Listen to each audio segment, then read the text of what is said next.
وبركاته. ازيكم يا حبايبي؟ عاملين ايه؟ يا رب تكونوا بخير. النهارده بقى جايه اعمل معاكم وصفه سهله وبسيطه، تنفع غدا تنفع عشاء. بالنسبه للاولاد اللي مش بيحبوا القرنبيط، مش بيحبوا ياكلوه مقلي، النهارده هعمله لهم صينيه زي العجه كده، جميله جدا وطعمها لذيذ، هيحبوها وهيطلبوها مننا كل شويه. طبعا كلنا عارفين فوائد القرنبيط، ولازم الاطفال بياكلوا منه عشان فوائده الكتيره. المكونات بتاعته سهلة زي ما احنا شايفين. انا دلوقتي معايا قرنبيط سلقاه سلقة حلوة خالص كده اهو، يعتبر زي المهري كده، بصوا اهو مهري خالص. هنسلقه زيادة عن اللي بنسلقه للمقلي.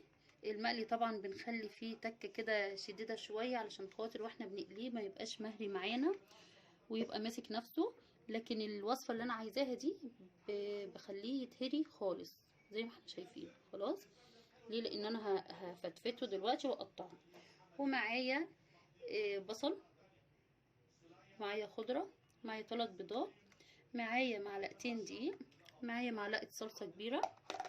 بالنسبه للتوابل بتاعتي اللي هستعملها عباره عن بابريكا، كزبره ناشفه، جوز الطيب، توم باودر، كركم، كمون، فلفل اسود، وملح.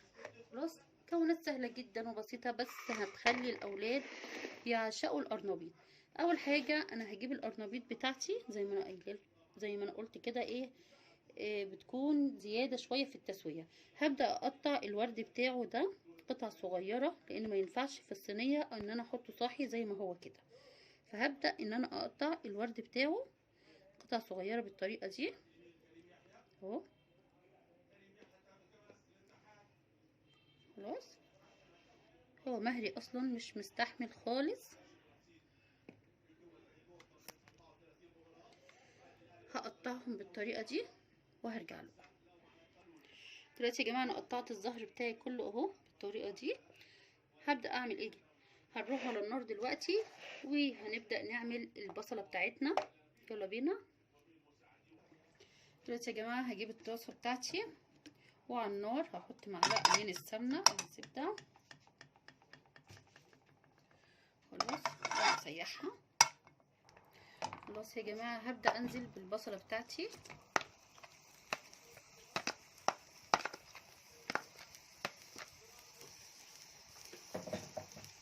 البصله انا مش عايزاها تحمر او تصفر، يا دوبك بس تدبل معايا وخلاص. يا دوبك بس البصله تدبل وهطفي عليها على طول. اهو يا جماعه خلاص البصله بتاعتي دبلت اهي، زي ما قلت لكم مش عاوزاها تحمر ولا تصفر، يا دوبك بس تدبل معايا. هبدا اقطع عليها ويلا نشوف هنعمل ايه كمان. هبدا اجيب البصله بتاعتي وهننزل بيها في طبق كبير علشان نعرف نقلب كله مع بعض. خلاص اهي. هبدا اكسر البيض.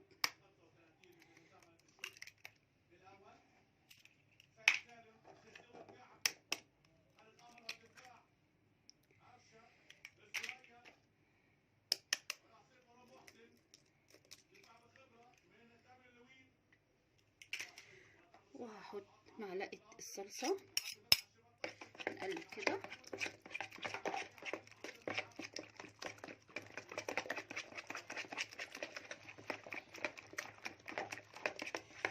خلاص، وهحط برضو معلقه الدقيق هنا.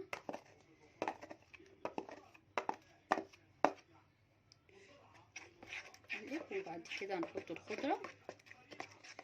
خلاص، هنبدا نحط الخضره بتاعتنا.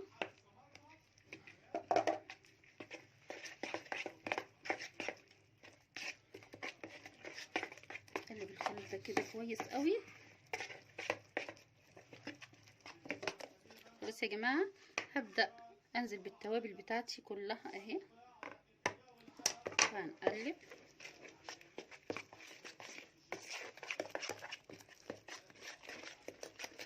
خلاص، وهننزل بالقرنبيط بتاعنا.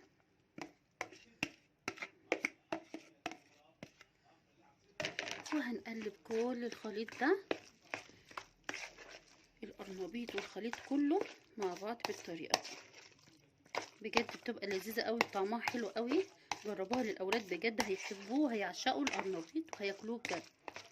خلاص انا كده قلبت كل الخليط مع بعض.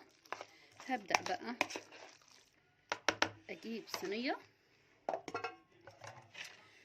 وهبدأ انزل بالخليط كله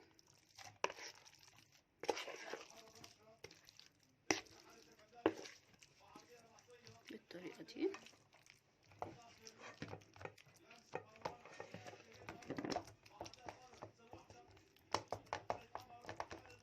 شايفين؟ هبدأ احطها بقى في الفرن لحد ما تحمر معايا، الوش بتاعها يحمر يعني. كمان لو عندي جبنه موتزاريلا ترشي من فوق بتبقى جميله قوي برضو. خلاص هحطها في الفرن وهرجع لكم اهو يا جماعه. بعد ما طلعتها من الفرن ده المنظر النهائي بتاعها بعد ما حمرت الوش كده. هقطع لكم حته.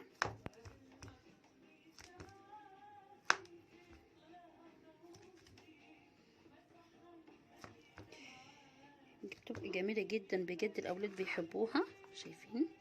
بس ما شاء الله عليها كده. ونبدأ بقى نرش عليها شوية خضرة كده اهو، بتبقى حلوة قوي بجد، الاولاد بيحبوها. شايفين؟ هيحبوها وهياكلوها بالطريقة دي.